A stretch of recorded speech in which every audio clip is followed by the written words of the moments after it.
Bitcoin has been consolidating for close to 4 weeks. When will this range be coming to an end? Let's go ahead and find out.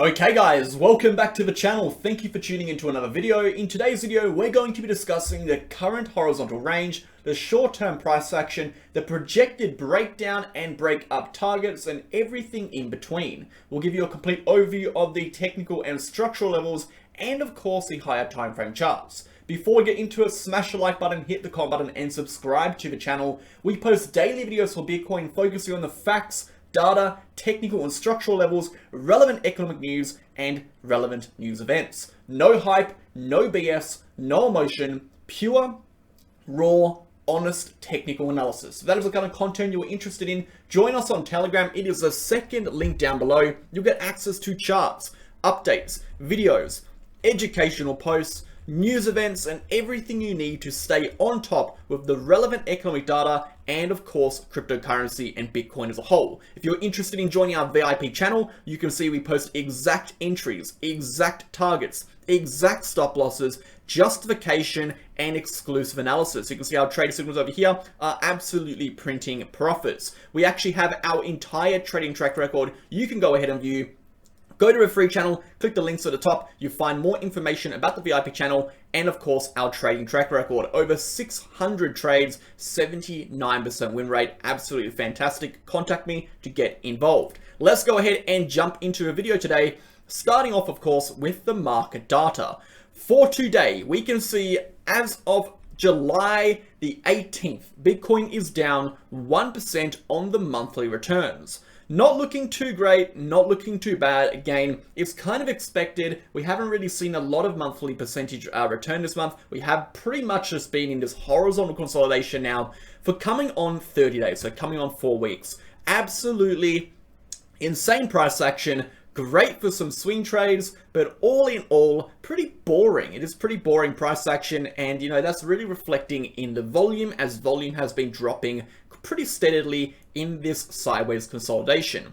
Looking at our overall volume right now for 24-hour period, we are up 56%, so relatively good coming out of the weekend, sitting at close to 80 billion.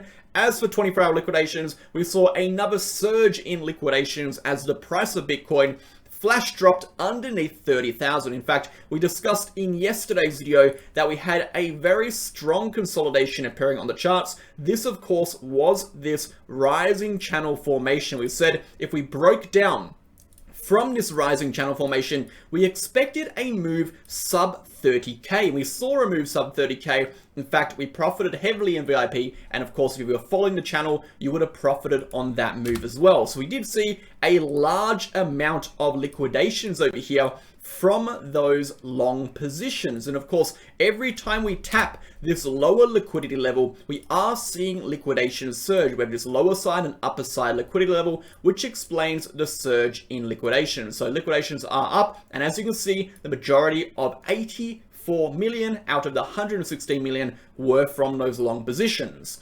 Let's go ahead and take a look at the DXY. The DXY is slowing down, but it is finding temporary support around that 100 level.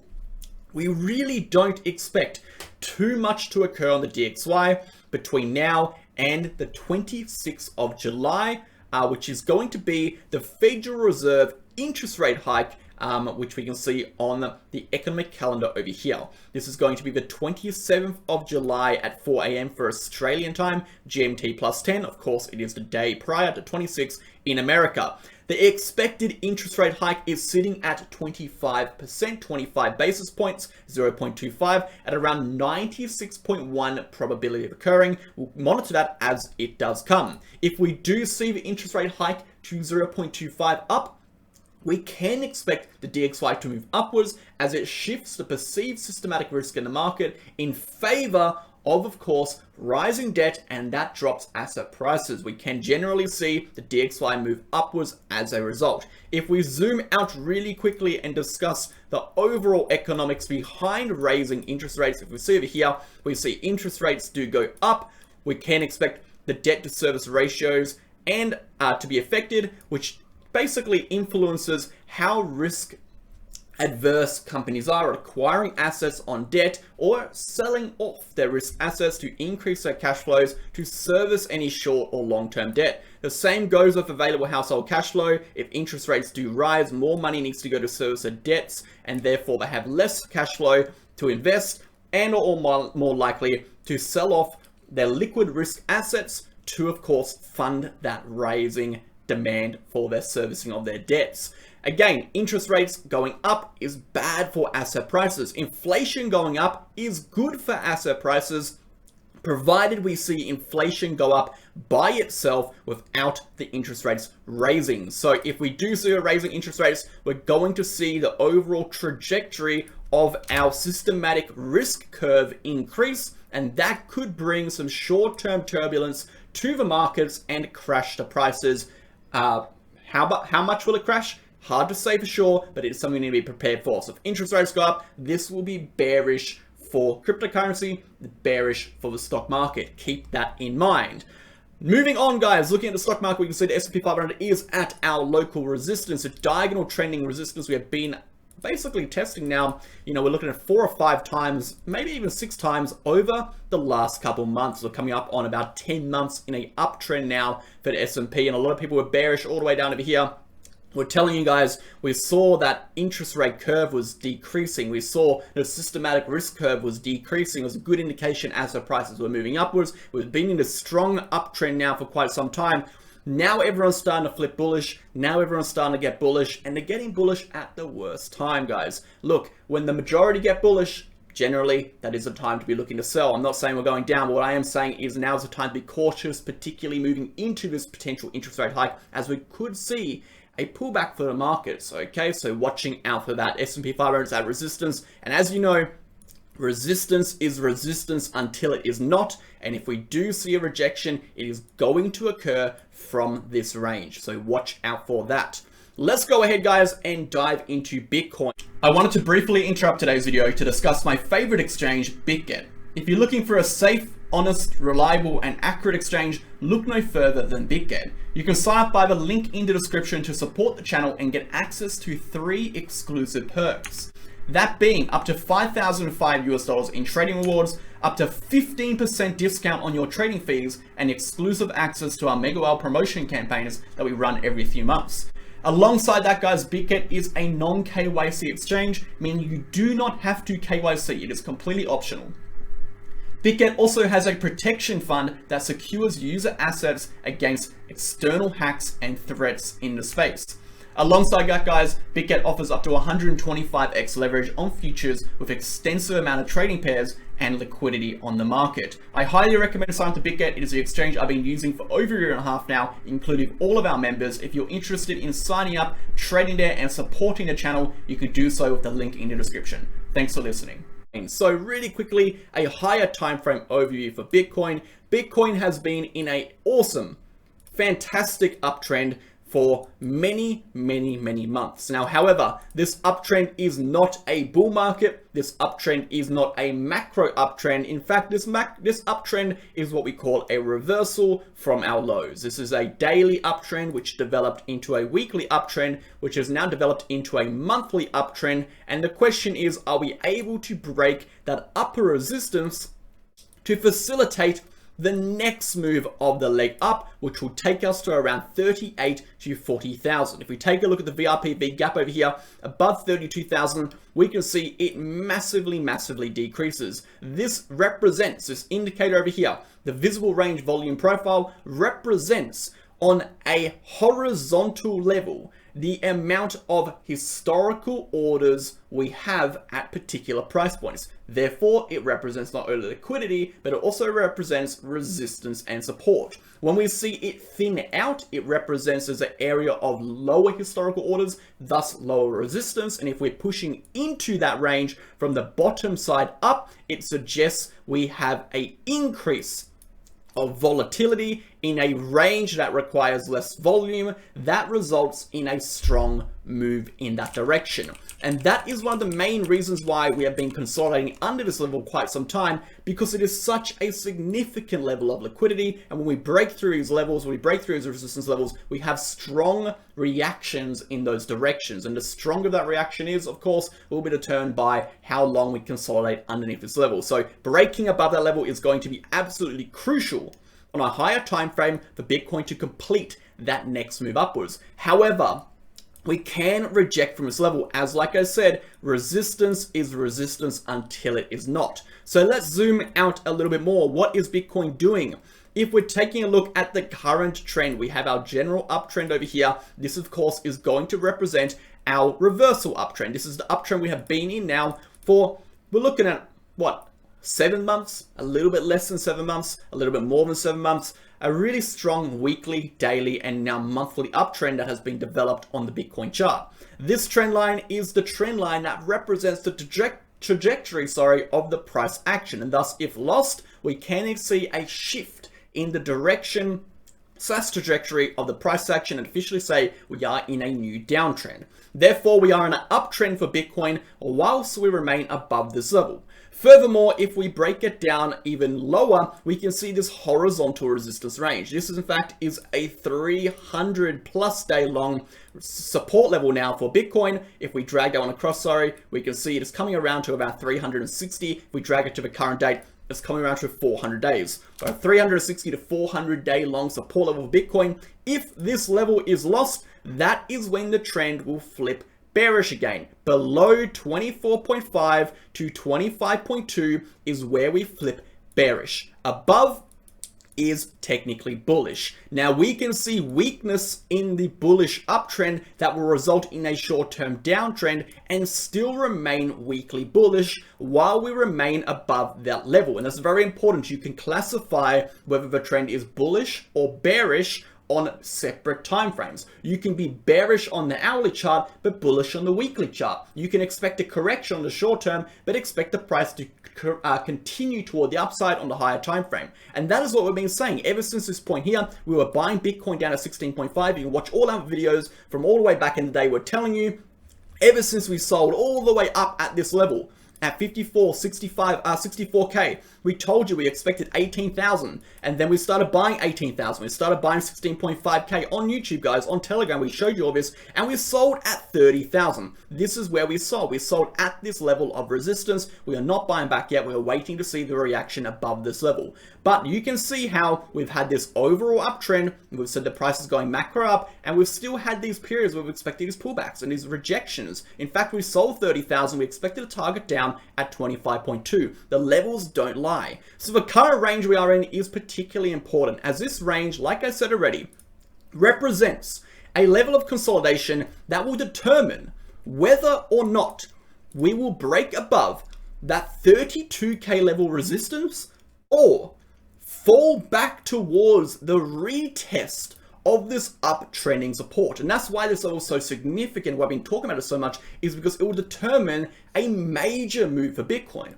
Both of these moves are major. A break over 32K is significant. A retest of an uptrend is equally significant. Okay, so let's take a look. The current range we are in, as you can see, our ranges above 32K, macro bullish. 32 to 31.3 is our resistance. Awesome. These little boxes over here, these are our lower and upper resistance levels / liquidity levels on the consolidation. It is a horizontal consolidation, and thus it is neutral. Below 29.8, we enter a short-term bearish trend. This is our support at 28.4, and below 28.4, we enter a daily bearish trend. Remember, we can be daily bearish before this uptrend, this weekly uptrend is lost. This represents weekly bullish. We can be daily bearish before the weekly bullish uptrend is lost. We become daily bearish under 28K, which is this local high point over here. Keep that in mind, okay? So let's take a look at what's going to happen, guys, and discuss from a technical and structural perspective in just a moment what we expect. So first and foremost, from a structural perspective, we talk about it so much, we'll talk about it again, because there are a lot of new viewers to the channel. If you are not a new viewer, you've heard me say this about 20 times now in the last 4 weeks, but I'm going to go over it again because it is significant and you have to understand what is happening. This is a horizontal consolidation with a major upper and lower liquidity level. Absolutely huge consolidation. One of the biggest consolidations in terms of volume and liquidity and triggers we've seen on Bitcoin for quite some time, okay? We haven't seen a horizontal consolidation of this magnitude on Bitcoin's chart for an incredibly long time. It's very important. If we do manage to break and get above 32K, we enter that high time frame uptrend. We're going to continue upwards according to the macro charts. We can go over this another time. We have the 4-year cycle over here, the macro monthly chart. We have the weekly chart over here we'll discuss on another video that will represent this uptrend. But again, for that to occur, 32K needs to be broken above, it needs to be closed above on a monthly chart, and it needs to be held. Moving toward the downside, we do need to lose this level on a 4-hour. I'm looking for a 4-hour close to confirm the breakdown. If we do lose this level, we can expect a move towards our lower targets. Again, if we bring that VRPV up, we can see a significant gap in that visible range, guys, around about this point. I'm going to go ahead and zoom out a little bit so we can see more of the visible range. Our next peak in the visible range is going to be around about this level of 27,000. But more significantly, what we can see here is we have an immediate gap to around 29.2. So what does that represent? Around 29.8 to 30K to this 29.2K level. We have a gap in the VRPV. It represents an area of massive volatility, low volume, low resistance. And therefore, if broken, we can expect a quick move toward this range, where then we would either consolidate, move sideways and steadily down to our next support, or retrace completely and push back up, developing a new market structure, invalidating the horizontal channel, and then continuing upwards. But the next move, what matters is going to be that support level. So we're still watching that support level. Okay, let's go ahead and talk about the technical indicators and discuss what is happening from the metric perspective. So we did have some lines in this chart from yesterday's video, which I will need to be eliminating in today's video because these are no longer relevant. So we'll go ahead and really quickly do that. What we are looking at here is a few indicators. We have the RSI at the bottom, we have the open interest in the middle, we have the CVD, cumulative volume delta, at the top. One represents our vertical volume in comparison to prior candles. That can represent overall volume across a period of time in regards to the strength and trajectory of volume, whether or not it's rising or falling. We have open interest, which gives us indication of the strength of buyers and sellers, what they are doing. And we have the RSI to determine the overall momentum, and momentum is obviously speed and velocity, and it can tell us the overall strength of the trend and potential direction. So on a 4-hour chart, we're not really seeing too much. Of course, what we do need to keep in mind is our liquidity levels take triumph over our metrics. So we can have bearish metrics into support and we can still bounce, as this is where the money is, right? The technical indicators are to some degree descriptive and lagging, okay? They can be leading, such as momentum. It is a leading indicator in the sense that if we have bearish momentum moving into support, we are more likely to break down, but we're not confirmed to do so until we get confirmation. We need to have confirmation, which means we need to have breakdowns of these levels. So we're gonna go ahead and zoom out to a slightly higher time frame to discuss this whole range and what is happening. So as we can see on the VRPV, we can see that POC level. The POC level is our point of control, major level of resistance at 33K. 30,300. For the price to become short-term bullish again, we don't need only a bounce from this level, but we need to clear this bearish range of consolidation here. That POC level needs to be reclaimed to confirm the bounce from this level and continue upwards. Until then, I would expect the price to continue downwards back into this range to potentially retest or break down once more. If we take a look at the momentum on the 12-hour chart, we aren't really seeing all that much. What we can see is a general downtrending trajectory for momentum, and that represents we do have downtrending momentum while we have increasing price. So we take these high points across, we can see downtrending momentum, increasing price. This represents exhaustion. It represents weakness. It represents a bearish consolidation at the resistance level. We can invalidate that. But like I said, if we lose this support level, that confirms that this is bearish, and it will highly likely take the price lower, okay? Now, a lot of people are saying, well, Whale, you're not really telling me anything. I'm telling you everything you need to know. You just have to make sure you're paying attention, guys. This is not a range of decision. This is not a range of certainty. This is an uncertain consolidation. It is a neutral consolidation with equal probabilities in either direction. We are looking for when the probabilities shift in our favor on the higher time frame. The smaller time frame we traded perfectly. The higher time frame we've traded excellent. We shorted all the way out at 31,400 all the way down. We've traded all these ranges perfectly. But for the next move out of this range, we want to be on the right side of it. If we take a look at our CVD, we can see that the volume on our recent highs have been lower than the volume entering this consolidation. This is a sign of weakness and exhaustion. Once more, bearish. We need to break above this horizontal level on the CVD, on the volume delta, to potentially reverse this trend upwards again. Okay, that needs to occur. Again, looking at open interest, we are staggering toward the downside. Again, this is representative of weakness. I'm not saying we're crashing below. What I'm saying is the data is reflecting weakness. And if the data reflects weakness, we have a higher probability of exhaustion. And that exhaustion has a higher probability of leading to a correction and a breakdown. But the correction and breakdown will only occur when we break below the trigger point that will facilitate the breakdown. We're not trying to front run the move. We're not trying to predict what happens next. We're referring to the data, and we're allowing the data to tell us what the statistical probabilities are, so we can assign the values and position ourselves with the statistical edge and the most likely outcome to profit while assuring we have adequate risk management. That is what trading is about. It's not about making up the future. It's not about predicting what's going to happen next with a crystal ball. We don't care. We don't care about being right. We care about making money. And to make money, we need to review the data. Review what the buyers and sellers are doing. Review the consolidation range. Identify the key trigger points where the probabilities will shift in favor of certain directions. Assign probabilities to those directions based on our metrics, and then adequately assign our capital based on proper risk management to make sure we not only capitalize the most on these moves, but manage our risk to reduce the potential losses when these moves go the wrong way. That is what we are doing here. That is what I'm teaching you. I'm not teaching you how to predict the market. We can't predict the market. We can't predict the future. We can only assign probabilities based on data to position ourselves on the most probable scenario. We can predict and we can assume scenarios based on the data. That is what we are doing. That is what I'm teaching you. That is what these charts are telling us. The charts are telling us we are seeing weakness.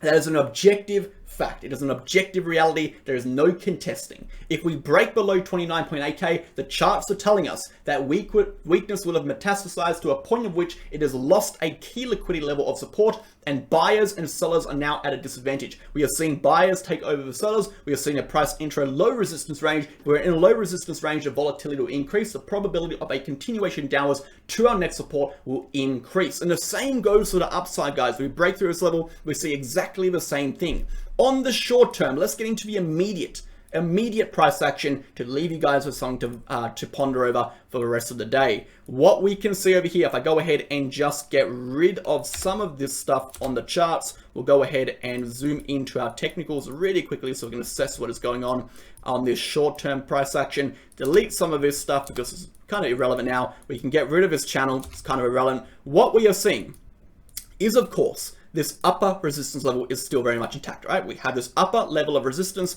You can see that it's sitting just above the POC. We need to get above that level to break upwards. This level needs to be broken for the price to come upwards. This is an area of liquidity. It is a resistance. It is a short-term resistance, and therefore this level needs to be broken. The downside, we have short-term support. 29.8k, okay, to 30,000. Sorry, this is our short-term support. So we are sitting right between a support and a resistance right now. On the short term, if you want to see the direction change, because the direction by obvious means is downward, right? We have this overall downtrending direction. We have that arrow over here to represent a downtrend in the price action. We want to see the direction change and a probable retest of this liquidity zone. We need to break this downtrend. If we see the price break above this downtrending resistance, we can expect one of two things: a move toward the POC or a move toward this resistance level where we would either reject again or break through. Breaking through would be bullish. It will flip this level to support. Rejecting would be bearish, confirming it as a resistance and likely to move down. Whilst we remain under this downtrending resistance, expect the trend to continue as per what the trend is suggesting, because weakness in the charts are still very is still showing up, okay? We're seeing a little bit of bullish strength pop up. We are seeing the volume delta increase, which is good to see. We have this huge jump up here on market open. That is generally a good thing to see. But overall, if we zoom out to this upper range, we can see the volume delta still hasn't really broken through that range high level over here that we do need to break above to be relatively bullish. And even if we drop it down a little bit to retest these high points, we still reject from a level. So although it's looking good and it's trying to build up strength of the game, it hasn't quite got there yet. It hasn't really pushed through enough to break that upwards. If we look at the open interest again, guys, we can see we went up a little bit, but if rising open interest occurs while price is moving down, this is a bearish sign. It means people are starting to long the dip, they're trying to jump in too early, and the price just continues to hammer down and liquidate these positions. That's why we saw so many long liquidations yesterday. As for momentum, again, we're starting to see momentum push up a little bit, but not too much occurring here while we remain under that level. I would like to see a momentum flip. That could occur, but to see that, we do need to break through this liquidity level. That we can assume that if we break through this level here, momentum will have flipped positive. Thanks for watching, guys. I hope you enjoyed. Catch you guys on the next one. We'll do a macro analysis on Thursday. Hope to see you then. And if you're new here, great to have you here, and we'll see you in the next video. Cheers.